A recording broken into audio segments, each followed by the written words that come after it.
Merci beaucoup, Marjorie. Et encore une fois, bonjour à tout le monde. Alors, j'annonce aujourd'hui que notre gouvernement va confier à la commissaire à la santé et au bien-être, Mme Joanne Castonguay, le mandat d'évaluer la performance du réseau de la santé, particulièrement pour les soins et les milieux de vie pour les aînés, durant ce qu'on appelle la première vague. Plus précisément, elle va devoir évaluer comment le réseau de la santé a géré la crise COVID pour les aînés en matière de performance, en matière de capacité, de ce que j'appelle de dispensation des soins et de gouvernance. Donc, je le répète, en matière de performance, en matière de capacité, de dispensation des soins et de gouvernance. Ce mandat commence immédiatement et on a demandé d'avoir le rapport au plus tard le 1er septembre 2021. Je crois que c'est un éclairage qui est profond et complémentaire aux autres enquêtes qui sont en cours. Je pense entre autres à celle du coroner dans quelques dossiers, dont celui du dossier Aaron, et aussi des enquêtes qui seront menées entre autres par la protectrice du citoyen. Ce qui est important aussi de noter, comme vous le savez, la commissaire à la santé, qui est un poste qui a été ramené avec nous il n'y a pas si longtemps, c'est une enquête qui se veut indépendante parce que la commissaire à la santé, elle est indépendante. Je conclurai rapidement, puis vous pourrez poser vos questions, mais je conclurai que, en fait, je l'ai dit plusieurs fois là, au cours des 48 dernières heures, qu'on savait qu'il y avait plusieurs difficultés dans toute la gestion des aînés dans notre système. Et ce qu'a fait la crise, en fait, c'est qu'elle a exacerbé les enjeux que l'on vivait dans notre système de santé pour nos aînés. Puis je pense que non seulement notre gouvernement, mais pour les Québécois, c'est important de faire la lumière sur ce qui est arrivé et d'avoir une vision indépendante pour comment notre système de santé a performé en temps de crise. Alors, je vais répondre à vos questions. M. Dubé, est-ce qu'on comprend que c'est en vertu de la loi sur les commissions d'enquête publique? Est-ce que c'est en vertu de cette loi-là qu'elle obtient le mandat et est-ce qu'elle aura des pouvoirs d'assigner des témoins? Ce n'est pas en vertu des commissions d'enquête, c'est en vertu de la loi qui est dans la loi de la commissaire. Alors donc, par contre, à votre question, c'est à elle de décider le niveau d'enquête et de recherche qu'elle va devoir faire. Si à la fin, elle décidait qu'elle veut une commission d'enquête, c'est son choix. Mais ce qu'on veut, nous, c'est avoir, encore une fois, j'insiste, il y a une question de rapidité. On veut avoir de façon indépendante qu'est-ce qui est arrivé, comment on a performé. Puis quand je dis performer, là, c'est comment on a été capable de livrer les services aux aînés dans la crise. Et c'est un enjeu important, mais on lui laisse tout le choix d'aller dans les 4 thèmes dont j'ai parlé, donc de capacité, de gouvernance, de qualité des soins, d'être capable de nous dire si elle veut aller plus loin, et à l'extrême pourrait demander une commission d'enquête. Mais je le répète, c'est son choix. Elle pourrait demander une commission d'enquête en bonne et due forme en vertu de la loi, et elle obtiendrait une commission d'enquête qu'elle présiderait? Mais là, ça serait à voir. Mais là, je pense que ce qui est important, puis c'est pour ça que je dis que c'est son choix, parce qu'on lui donne un mandat très clair d'évaluer la performance. Et si elle se rend compte, pour évaluer la performance, qu'elle a besoin d'entendre des gens, elle n'a pas nécessairement besoin d'aller en commission d'enquête. Et c'est là qu'il faut être agile, être capable de lui dire, elle veut entendre, elle s'adjoint, je vous donne l'exemple, de 2 personnes qui sont des experts dans le domaine de la santé, une dame qui s'appelle Anne Lemay, qui est une experte en ce qu'on va appeler en santé, mais en santé économique. Et l'autre monsieur, je me souviens pas, je vais vous dire Jean-Louis, j'ai oublié son nom, je m'en excuse, Jean-Louis Denis, qui est un professeur à l'Université de Montréal. Alors, on lui a dit qu'elle avait le droit et la capacité de s'adjoindre les gens qu'elle voulait pour conduire son enquête. Juste pour comprendre, là, par rapport à la question que j'ai posée tantôt, est-ce qu'elle a les pouvoirs d'assigner des témoins, de contraindre des gens à... Ce n'est pas une commission d'enquête. Ce n'est pas une commission d'enquête. Ce que je vous dis, c'est qu'elle peut faire l'analyse qu'elle veut. Si, une fois qu'elle a commencé son travail, qu'elle voulait voir si elle avait besoin d'aller jusqu'à une commission d'enquête pour astreindre des gens à témoigner, elle pourrait le faire.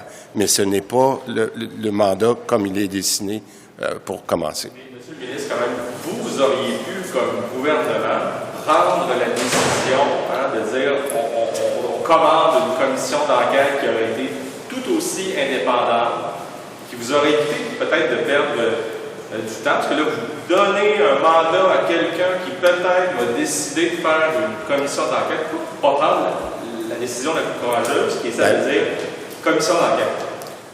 J'aime beaucoup les peut-être que vous dites, là, mais je vais répondre clairement. Là. Il y a une question d'agilité. La commissaire, elle est déjà en place. Je rappelle, là, les libéraux avaient aboli ce poste-là, puis à la dernière minute, ils l'ont remis à la pression populaire. On a quelqu'un de grande qualité qui s'appelle Mme Castonguay, qui connaît le système de santé en dehors et en dedans, comme on dit. Et elle est en place maintenant, puis elle peut commencer le travail maintenant. Elle nous a demandé d'avoir 2 personnes. Ces 2 personnes-là, je viens de vous les nommer, peuvent commencer le travail immédiatement. Et je le répète, au besoin, si elle veut aller plus loin, si elle veut avoir le droit d'astreindre des gens, elle pourra le faire. Mais je le répète, elle peut commencer maintenant. C'est pas 3 mois ou 6 mois de préparation. Écoutez, elle a le pouvoir de faire ce qu'elle veut et ce sera à elle de décider si elle veut aller plus loin que le mandat qu'on lui donne en ce moment. Est-ce qu'on comprend donc que ce mandat-là que vous nous confiez, ça répond à ce que M. Legault disait qu'il n'avait pas encore décidé s'il allait faire une commission d'enquête? Donc, on règle le dossier en confiant le mandat à Mme Castonguay. Tout à fait. Puis c'est pour ça, merci. C'est pour ça que je réponds que c'est complémentaire avec tout ce qui arrive en ce moment. Vous savez, on a eu le rapport Savoie qui s'est présenté sur la gouvernance à Montréal. Moi, j'ai regardé ce que j'ai publié hier, c'est comment on va se préparer très bien pour la 2e vague. La protectrice du citoyen va le regarder sur une base, ça le dit, du citoyen, comment les gens ont été protégés par le système de santé en tant que citoyen. Le coroner va regarder des cas spécifiques, par exemple comme le cas Aaron. Nous, ce qu'on voulait regarder puisque c'est ça que le premier ministre avait en tête, puis c'est ça le mandat que je lui confie à cette dame-là, c'est maintenant de regarder, on a un système de santé qui a été malmené, qui en temps de crise a eu des difficultés, puis là, il faut regarder qu'est-ce qui s'est exactement passé en termes de performance, je vais le rappeler, là, de capacité, parce qu'on a manqué de capacité. Comment on a géré la crise, donc toute la question de la gouvernance. Alors, c'est un mandat quand même très large qu'on lui donne. Puis on lui dit en plus, dites-nous comment les soins ont été dispensés pendant cette période-là. Alors, je peux vous dire qu'elle peut aller pas mal loin. Et après ça, comme le premier ministre l'a demandé, on pourra voir s'il faut aller encore plus loin à la lumière de ce qu'elle trouvera au cours des prochains mois. Permettez, Monsieur le ministre, juste pour clarifier, si dans l'éventualité où la commissaire vous fait une demande pour avoir une commission d'enquête en bonne et due forme en vertu de la loi, est-ce que vous allez pouvoir lui dire oui ou non, ou vous allez lui dire oui? La réponse est oui. Je vous l'ai dit clairement, si Mme Castonguay jugeait qu'il est important pour elle d'avoir, par exemple, le pouvoir d'astreindre des gens, ce qui pourrait se faire par une commission d'enquête, on lui répondra affirmativement, mais on ne pense pas qu'en ce moment, c'est le besoin. Commençons par la laisser travailler immédiatement, parce que moi, tout ce qu'on va apprendre d'elle au cours des prochaines semaines, on peut s'en servir dans la 2e vague aussi. Écoutez, on est en temps de crise, je le répète, là, on est en temps de crise. Moi, j'ai besoin d'avoir le maximum d'informations. Et s'il y a un enjeu de capacité, un enjeu de gouvernance, des choses qu'on n'a pas vues, qui, selon elle, et avec les experts qu'on lui adjoint, peut nous répondre, moi, je pense qu'on est tous gagnants de faire commencer le mandat immédiatement. À la première vague? Pardon? C'est limité seulement à la période de la première vague? Oui, tout à fait, effectivement. Est-ce qu'il y a des dates à ça? Ou est-ce que c'est... Non, on n'a pas défini les dates. Ce sera à elle de dire que pour bien répondre à la question, voici les dates et de définir un peu plus le mandat. Mais on fait ça dans la crise de la première vague, effectivement. M. Dubé, sur l'application possible d'avoir une application de traçage pour combattre la 2e vague, justement, Sonia Lebel, en commission, parlait tout à l'heure qu'il y avait des discussions, la décision n'était pas prise encore, mais qu'il allait y avoir des discussions, que ça allait être pris, la décision est prise avec la santé publique. Vous leur parlez, vous, on en est où là-dedans? Est-ce que vous êtes favorable à ce genre d'application-là? Écoutez, je vous donnerai pas mon opinion tout de suite parce qu'on est en train de se faire une opinion au niveau de notre gouvernement. Mais je vous dirais tout simplement que je pense qu'on a... c'était une excellente initiative d'avoir cette commission-là. Il y a des points de vue qui divergent, mais moi, je pense qu'il est important de voir au cours des prochaines semaines, prochains mois, est-ce que ça pourrait faire partie de nos outils lorsqu'on regarde une crise de cette ampleur-là. Il y a toutes sortes d'enjeux qui ont été bien soulevés. Alors, je pense qu'on a besoin encore d'un petit peu de temps. Moi, j'ai demandé à la santé publique de se repencher, de bien entendre ce qu'ils ont entendu en commission. Mais vous savez, la santé publique, là, on le voit à la vitesse où évolue cette crise-là. Puis je vous donne un exemple. On est obligé en ce moment d'ajouter des gens dans l'équipe pour faire du traçage, pour être capable de suivre. Est-ce qu'on pourrait avoir accès à d'autres outils qui nous permettraient de le faire? Je pense que c'est à la santé publique, à la lumière de ce qu'ils ont appris dans la première vague, de dire est-ce que des unités de traçage pourraient aider. C'est ça qu'on leur a demandé de regarder, mais il était un petit peu trop tôt pour arriver à cette conclusion-là. Mais je ne serais pas surpris que dans les prochaines semaines, on vous revienne avec une position beaucoup plus claire, mais à la lumière aussi de ce qu'on a entendu dans la commission, parce que c'est pour ça qu'on a fait la commission. Monsieur Dubé, concernant les tests avec la salive, on comprend que le docteur Arruda pense que ça pourrait être une option plus rapide, notamment pour faire du test massif dans les écoles. Est-ce que vous êtes en train d'explorer cette option-là et est-ce que ça peut être très à court terme? Bien, écoutez, j'ai lu dans l'article en même temps que vous, peut-être un peu après vous, cette nouvelle façon-là. J'en ai parlé au docteur Arruda ce matin parce qu'on a une rencontre journalière et on m'a dit qu'on est en train de faire une analyse très poussée parce qu'effectivement, le procédé est beaucoup moins intrusif. Je vais le dire comme ça. Et je pense que si jamais ce procédé-là est aussi bon que les autres, ce serait la bonne façon de... En anglais? Est-ce que vous trouvez que vos anciens collègues de la Caisse de dépôt... Est-ce que vous me laissez répondre à celle-là? Une dernière. C'est Marjorie qui décide. Merci, Marjorie. Est-ce que vous trouvez que vos anciens collègues de la Caisse de dépôt ont fait une bonne transaction en achetant les actions de M. Laliberté? Ça fait 2 ans que je suis ici, j'ai toujours répondu la même chose. Je vais laisser les gens de la Caisse de dépôt gérer la Caisse de dépôt. En anglais? Mr. Dubé, you're asking... Good day. Good day. And I will answer in English. Excellent. Thank you. Thank you. We appreciate it. The Ontario government has put in place an independent commission. It was launched at the end of July. The Quebec's chief coroner announced in June that she would do this public inquiry. Same thing for the ombudsman. How come you're waiting that long to ask the health commissioner to basically do this study on CHSLDs and other centers for seniors? Okay, well, first, I think we're not waiting. I'm just saying that, as you know, we're in the middle of a crisis still, and me personally, in the last 6 weeks, I've been doing a lot of things, and I think at this time, and this is the reason why my first mandate was to get ready for the second wave, which could be on our door in the next few days or few weeks. So that was my first mandate. Now that and that's what the Prime Minister asked me to do, is to look how did we perform now in that first wave, independent of how we need to be prepared, what I've gone wrong or what I've not done properly.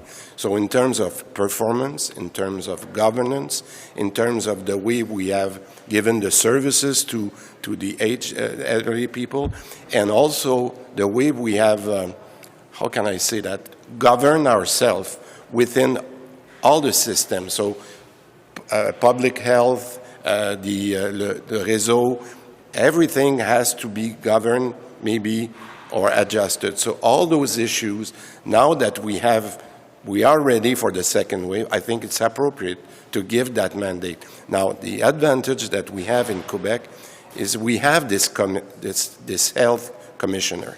She's ready, she's really good, she's really competent, and we gave them all the power that she will decide that she needs to produce this report within a year. So it could be faster, but we said at the latest in September 2021.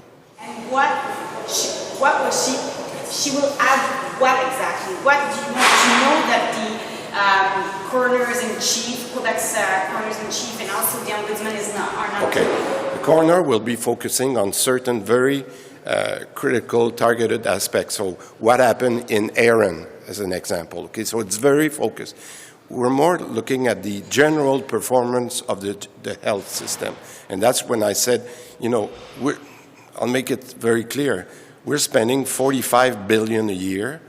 How much do we spend in aged people? That's a good proportion of that. And I want her to focus on every aspect. So how do we serve people in their house?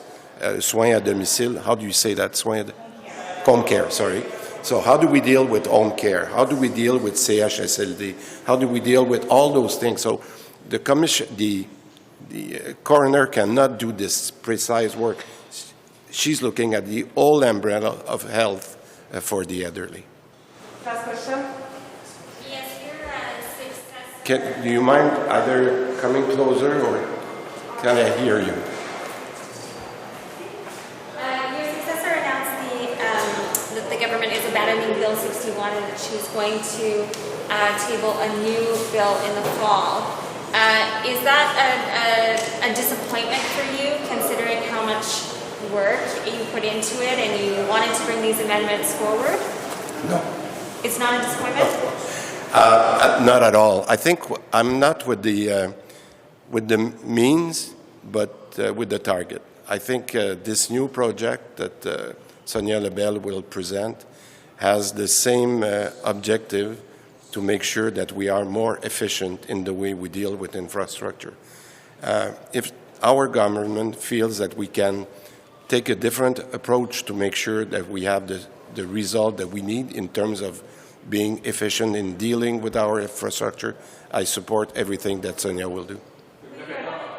En français, pardon, sur votre réponse en français. Là, vous voulez que je... Okay, là, il triche, c'est correct. Did I answer your question? J'ai une autre question. Is it similar subject? As long as she said yes. You wanted that bill to pass in the spring. Yep. So do you admit that if it had passed in the spring, that criticism, that backlash that we heard would have been correct, that it would have been a bad idea for the government to have passed that in the spring? That the Well, I think not only me, a lot of people, especially mayors of different cities and representatives of many sectors, would have liked us to pass this in June. It didn't happen. I forget the past, and I wish all our government to make sure we succeed in the fall. That's it. En français.